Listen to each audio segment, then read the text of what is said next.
Crime alert, time आज का, crime आज का।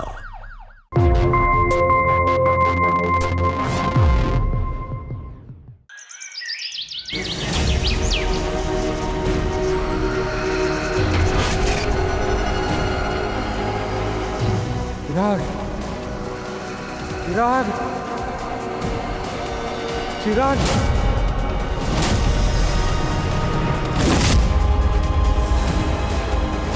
आ गया।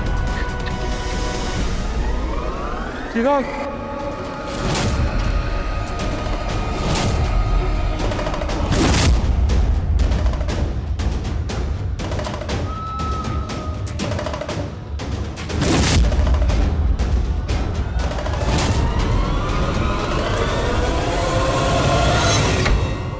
चिराग, बाबूजी, क्या किया मैंने? क्या किया? चल। बाबूजी, ये क्या कर रहे हैं आप? छोड़ दीजिए ना उसे, छोड़ दीजिए। अरे मर जाएगा। नहीं, अरे ये हमारा ही बेटा है। ये बार समझा है तुम्हें, लड़की जैसा रहने का शौक मत पाल, लेकिन तू सुनता कहाँ है? अरे तुम्हारी वजह से मेरे खिलाफ पंचायत बैठी, मैं गांव छोड़ के गाजीपुर आना पड़ा। तुम इस घर में रहने के लायक नहीं हो। अरे ये क्या कर रहे हैं आप? जा। चिराग, माँ जी, आप मोगरा को बुला ही लीजिए। जिम्बोरा नहीं, भले ही अब लोग उसे मोगरा नाम से जानते हैं, लेकिन वो मेरा लल्ला है। जी, हमारे लल्ला ने माँ की बात नहीं डालेगा, वो जरूर आएगा। वो मेरा बेटा।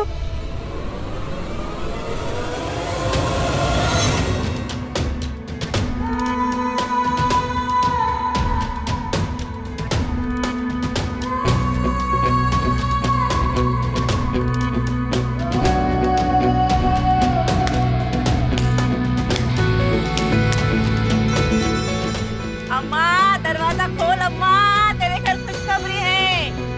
अम्मा हम लोग आए हैं, दरवाजा खोल अम्मा, हम लोग सब लोग आ गए दुआ देने के लिए। हमें पता है तेरे घर खुशखबर है, चल हमें भी खुश कर दे अम्मा। अम्मा तेरे घर बेटा पैदा हुआ है, भगवान ने तेरी सारी झोली भर दी है। हेलो चिराग, बेटा तुम्हारे बाबूजी की तबीयत बहुत खराब है, वो तुमसे मिलना चाहते हैं। जल्दी घर पे आ जाओ बेटा। ठीक है, आ जाऊंगी माँ। चिराग आ रहा है, चिराग आ रहा है। क्या कर रही है तू? अरे माँ का फोन था, बाबूजी की तबीयत खराब है, मुझे मिलने बुलाया तो मुझे जाना होगा। मौसी गुस्सा हो जाएगी। अगर तू बिना पूछे यहाँ से चली गई ना तो मौसी तुझे बिरादरी से बाहर निकाल देगी। तू पहले मौसी से पूछ। चल चल, बोला ना, चल घर जाएगी। बाबूजी की तबीयत खराब हो गई है, लगता है उनका अंतकाल नजदीक आ गया है। माँ जी ने मोगरा को अपने चिराग को फोन लगाया था और उसे कहा कि जल्दी से आ जाओ, बाबूजी ने तुम्हें माफ कर दिया है। अरे हाँ, मैं बातों में लग गई, मुझे गंगाजल देना है, मैं जाती हूँ। कब से तुम्हें बोल रही थी कि प्रॉपर्टी के पेपर्स पर बाबूजी के साइन ले लो, पर नहीं। अनी अचानक बाबूजी का चिराग के लिए प्यार कहाँ से उमड़ पड़ा है? तुमने जो प्रॉपर्टी के पेपर्स कबर्ड में रखे हैं ना, जिसकी पूजा कर रहे हैं उधर रखे पेपर्स को बाहर निकालो, अभी के अभी जाके बाबूजी के सिग्नेचर्स लेकर आओ।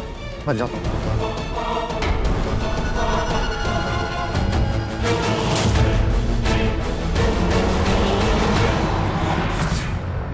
क्या हो रहा है ये सब? भाभी, आप बाबूजी को गंगाजल क्यों पिला रही हैं? कुछ नहीं हुआ है उन्हें।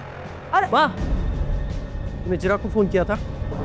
तुम्हारे बाबूजी चिराग कर रहे थे, सोचा वो चिराग से मिलना चाहते होंगे, इसीलिए फोन किया था। आज जिसके किन्नर बनने की वजह से बड़े भैया ने सुसाइड कर लिया, भाभी जी विधवा हो गई, हमारा पूरा घर तबाह हो गया और उसी को फोन करके बुलाया तुमने। तुम्हारा दिमाग तो ठिकाने पर है? बाबूजी, माँ,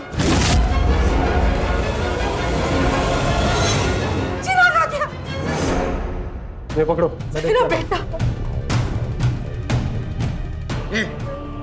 पहले ही हमारी जिंदगी खराब करके अब यहाँ किस लिए आया तू? पहले ही तेरी वजह से हमको शर्मिंदा होकर एक गांव छोड़ना पड़ा। अब यहाँ से कहीं जाने की इच्छा नहीं है हमारी। तू निकल यहाँ से। बाबूजी मुझसे मिलना चाहते हैं, प्लीज एक बार मुझे मिलने दो भैया, मैं हाथ जोड़ती हूँ, मैं वापस नहीं आऊंगी, एक बार। खराब मत कर, निकल यहाँ से। छोटी भाभी प्लीज मुझे एक बार मिलने दो ना, बाबूजी बीमार है, प्लीज प्लीज एक बार।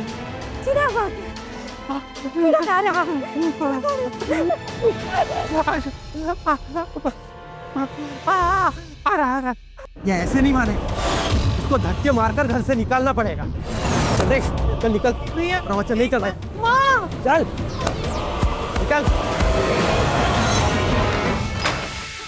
बाबूजी बाबूजी बाबूजी, आपका लल्ला आ गया, आपका चिराग आ गया। माँ जी, आपका लाडला आ गया, चिराग आ गया। तुमसे लेके क्यों नहीं आई अंदर? मेरे हाथ में थोड़ी है, वो तो देवर जी ने उसे भगा दिया। ऐसे कैसे भगा दिया? मेरे लल्ला का घर नहीं है क्या ये?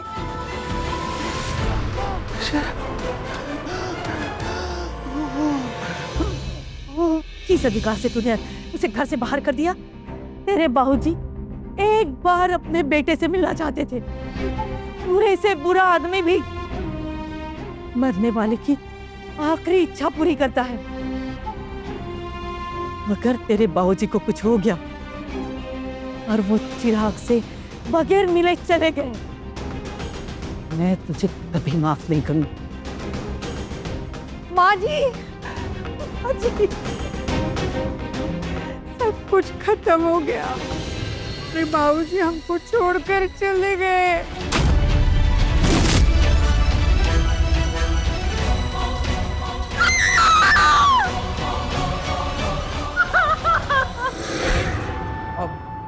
अभी जी, आप माँ का ध्यान रखो, मैं देख कर आता हूँ।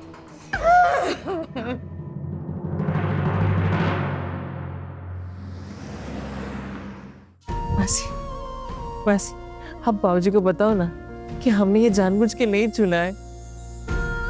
हम अपने बाबूजी को अपना आदर्श मानते हैं, पर हम उन जैसे बने ही नहीं। हमारे किन्नरों की तो यही जिंदगी है। यहाँ जन्म देने तक ही खून के रिश्ते निभाए जाते हैं। उसके बाद बाप, भाई, बहन, ये लोग तो पहचान दिखाने से भी डरते हैं। हम किन्नरों के पास ना कुछ ही साधन है पैसे कमाने के। एक तो भीख मांगना या फिर शरीर बेचना। अच्छा से अच्छा काम कहोगी ना तो शादी में जाके नाचना गाना, और कहीं बच्चा पैदा हो जाए तो उसे दुआ के नाम पे पैसे मांगना। हमें बदलना होगा मासी। जिन जिन किन्नरों ने कोशिश की है उन्हें कोई ना कोई बिजनेस तो शुरू ही किया है। कितने सारे किन्नरों ने तो ब्यूटी पार्लर शुरू किया है। कोई एमएलए बना है तो कोई मेयर, तो हम क्यों नहीं? माना कि हमको नौकरी नहीं मिलती, पर समाज कानून धीरे धीरे अपने अस्तित्व को स्वीकार कर रहे हैं ना। मैं हिमांगी सखी, तुम्हारी गुरु, आज यहाँ माता के सामने तुम्हें चैलेंज करती हूँ कि अगर तुम्हें तुम्हारा अस्तित्व साबित करना है तो जाओ जाओ और तुम्हारे घर में खुद का अस्तित्व बना के दिखाओ।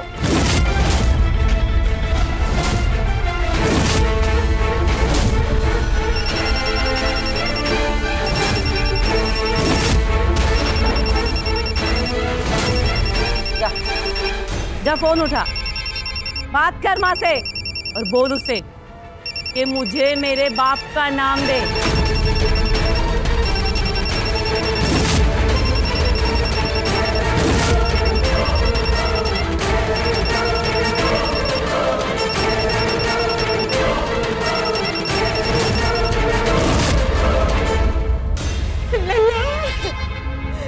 तुम्हारे बाबूजी हमें अकेला छोड़ के चले गए।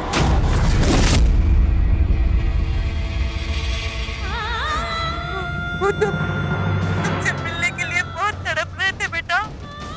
वो कह रहे थे कि अगर मेरी हिम्मत ना हो पाई तो तुम कह देना हिंदू कि मैंने मेरे बेटे को माफ कर दिया है।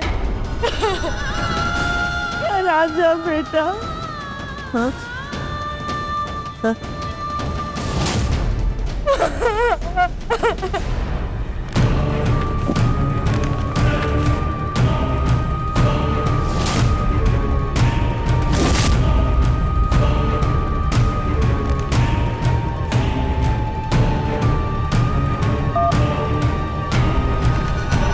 पूरी की पूरी प्रॉपर्टी हमारी हो गई।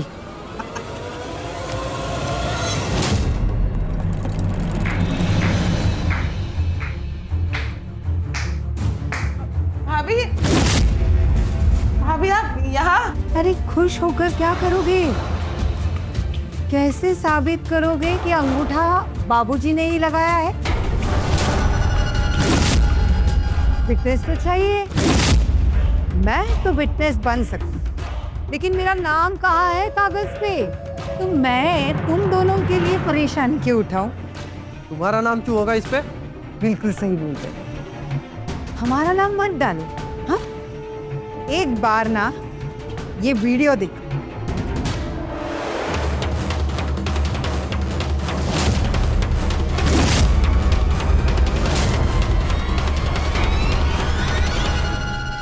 अरे भाभी, कैसी बातें कर रही हैं आप? आप तो बुरा मान गई। हमारा जितना इस प्रॉपर्टी पर हक है उससे कई ज्यादा, और उससे सबसे पहले तो आपका हक है इस प्रॉपर्टी पर। आप टेंशन मत लीजिए, नाम रहे या ना रहे आपका सबसे पहला हक रहेगा।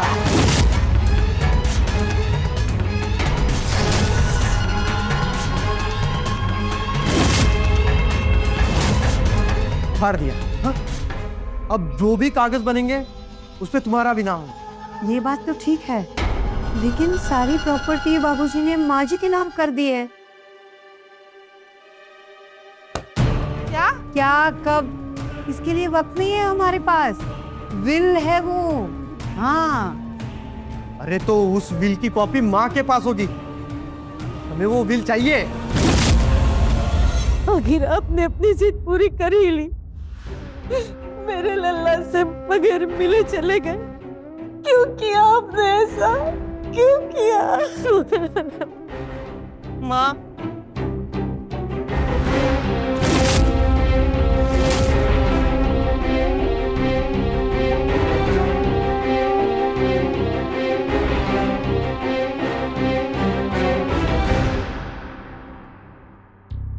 तुम्हारा लल्ला बाबूजी का चिराग। लल्ला, लल्ला, लल्ला, मेरा चिराग, मेरा चिराग। लल्ला, तुम्हारे बाबूजी हमें छोड़ के चले गए। माँ, मैं बाबूजी के दर्शन करना चाहती हूँ। चल मेरे साथ। तेरे होते हुए तुम्हें कोई नहीं रोक सकता।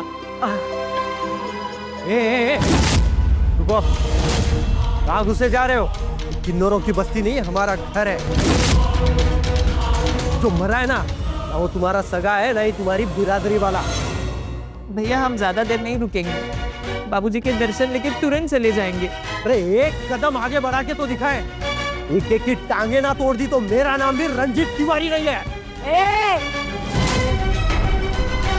तू इसका भाई है ना, इसीलिए अब तक तेरे से इज्जत से बात कर रहे हैं, वरना। मौसी, मैं माफी मांगती हूँ अपने भैया की ओर से।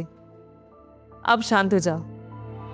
भैया, हम बाबूजी के दर्शन करके निकल जाएंगे। तुम लोग ऐसे नहीं मानोगे ना, तुम्हारा इलाज करना ना मुझे बराबर आता। रुको, यही रुको तुम लोग। बताओ किसको मिलना है पापा से? बताओ, बोलो। रंजीत, ये क्या कर रहा है तू? मैं इन किन्नरों का साया बाबूजी पर नहीं पड़ने दूंगा। देखा ना मोगरा,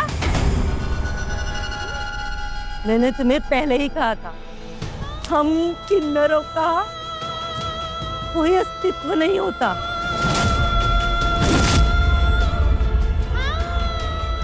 ये लोग तुम्हें खुद के घर में आने के लिए रोक रहे हैं। अभी ये तुम्हारी लड़ाई है, तुम्हें अकेली को लड़नी है। और मैं दुआ करती हूँ कि ये लड़ाई तू जीतेगी। क्योंकि किन्नरों की दुआ कभी खाली नहीं जाती।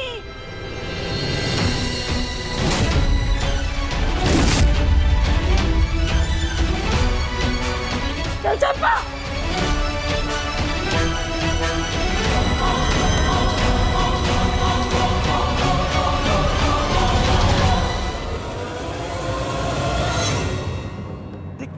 क्या हुआ? क्या हुआ? चिराग वापस आया है और अपने साथ उन किन्नरों को भी ले आया है। यूं ही तो नहीं ले आया होगा वो उनको। उसका 100% कोई ना कोई प्लान जरूर होगा। लेकिन अब तो वो घर में घुस चुका है, उसको बाहर कैसे निकालेंगे? उसका भी प्लान है मेरे पास। सुनो मेरी बात ध्यान से।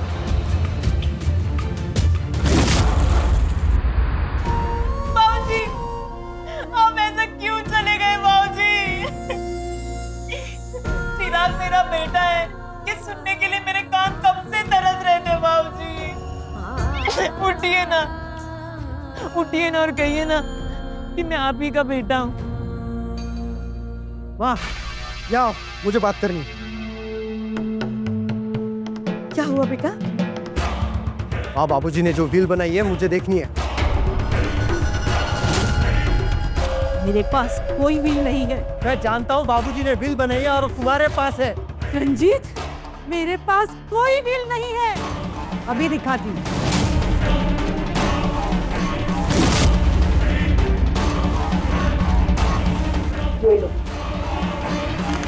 मेरा ऑप्शन ओरिजिनल वकील के पास।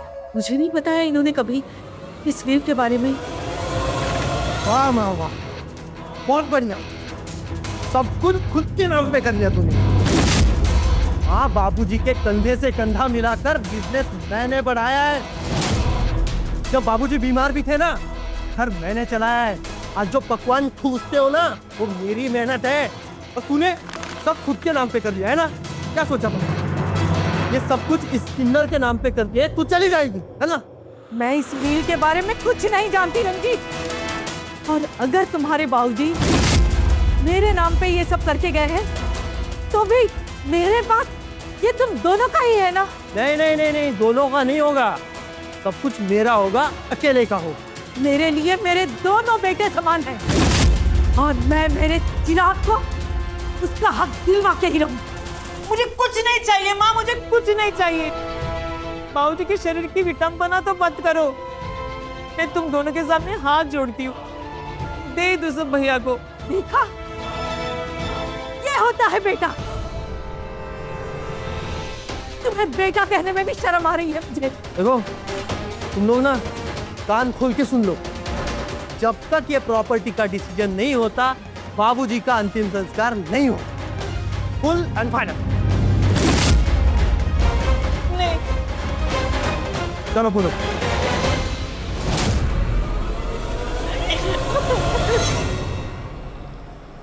चंपा, क्या चल रहा होगा अंदर? इतनी रात हो गई ना, अंतिम संस्कार की कुछ तैयारी नजर आ रही है और ना ही इनका कोई रिश्तेदार दिख रहा है। मौसी, मुझे तो लगता है ना अंदर पक्का कुछ ना कुछ गड़बड़ चल रही है। ये वो मोगरा का भाई है ना, अच्छा इंसान नहीं है। आप भैया को प्रॉपर्टी दे दो, तभी बाबूजी की आत्मा को मोक्ष मिलेगी, वरना उनकी आत्मा यही भटकती रहेगी। समझ जाओ माँ, मैं तुम्हारे सामने हाथ जोड़ता हूँ, प्लीज जिद छोड़ दो। रंजीत भी तो हमारे कुख से पैदा हुआ है, तेरे जैसा क्यों नहीं ना? मेरे जैसा और कोई भी ना हो। तुम्हारे बाबूजी ने मुझसे कहा कि अगर उन्हें कुछ हो जाए तो मैं आधी प्रॉपर्टी और आधा बिजनेस चिराग के नाम पे कर दो और बाकी बचा हुआ रेणु और रंजीत में बांट। अच्छा ठीक है माँ, बाबूजी की इच्छा थी ना कि मुझे कुछ तो मिले, तो जो तेरा है वो मेरा है, और ऊपर वाला मेरी तकदीर नहीं लिख पाया तो आप क्यों लिखने की कोशिश कर रही हो? मेरी सबसे बड़ी पूंजी तो आप हो। आपने मुझे अपना बेटा माना, वही मेरे लिए सबसे बड़ा है। मान जाओ माँ, मान जाओ। हम प्रॉपर्टी का आधा हिस्सा रंजीत भैया को देते हैं और आधा हिस्सा तुम्हारे लिए और रेनू भाभी के लिए रखते हैं। तुम्हारी बात तो सब मेरा ही है ना लल्ला? जैसा तुम कहो, तुम्हारे आगे मैं नहीं चाहूँ। बस अब खुश? हाँ, अच्छा चला भैया से मिलते हैं। हाँ।